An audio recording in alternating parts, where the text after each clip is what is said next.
Okay, we have Scott London. He has a constitutional moment for us on the Texas Constitution, eminent domain. And did you see that little baby that they just brought in tonight? Oh my goodness. If you haven't seen that baby, beautiful. Congratulations, both of you. Yeah, Sharon had texted me and says, okay, so this month I want you to talk about the governor's ability to declare an invasion and keep it in 3 minutes. I can do one, I can do the other, but I can't do both. So today we're going to talk about eminent domain, and said we'll talk about that other next month. So be sure to be here. It'll be a really interesting conversation. So let's get to it.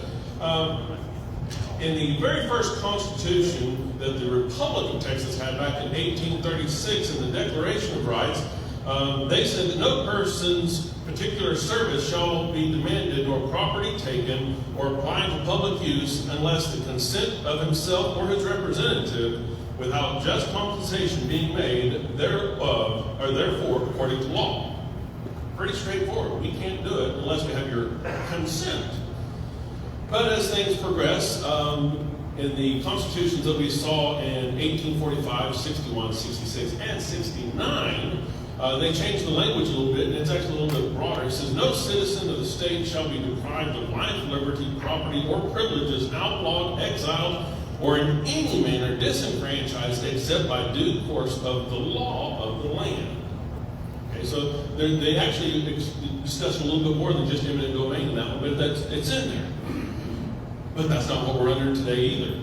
Because in 1876, we adopted the Constitution that we're now under, and it says, no person's property shall be taken, damaged, or destroyed for or applied to public use without adequate compensation being made, unless by the consent of such person, and when taken except by the use of the state, such compensation shall be first made or secured by depositing money, and no irrevocable or uncontrollable grant of special privileges, immunities shall be made, but all privileges and franchises granted to the legislature under created its authority shall be subject to control thereof. Can you tell when the attorneys got involved? But yet, so I don't know if y'all can see this page.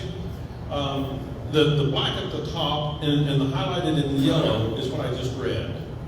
Now the highlighted in the yellow got repealed and replaced with what you see in the red.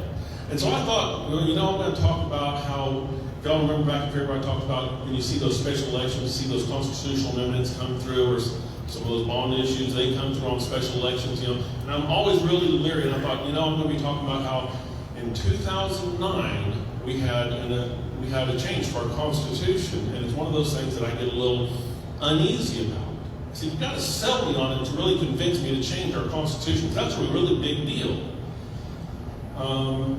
But then I got educated a little bit more just today on some history in Texas, because as y'all know, I've been here about 3 years. I wasn't here in 2006.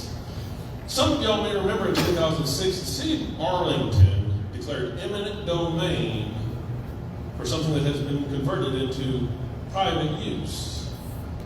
And millions and millions of dollars have been made at that football stadium. You know what I'm talking about. And so they actually made a change in 2009 that after learning some of the history, I thought, maybe this change was actually a good one. Because they included in there, let's see, where is it? Paragraph B, in this section, public use does not include the taking of property under subsection A of this section for transfer to private entity for the primary purpose of economic development or enhancement of tax revenues. And what was it that happened in Arlington just 3 years prior to that? That change actually came about because of a football stadium. Not all change is bad. But I still want to keep you reminded that when we see a constitutional amendment change, convince me that it's good. Otherwise, I will vote no. Right? We have elections coming up. Now, this is not one of the off-cycle elections. And as far as I know, we don't have any constitutional amendments.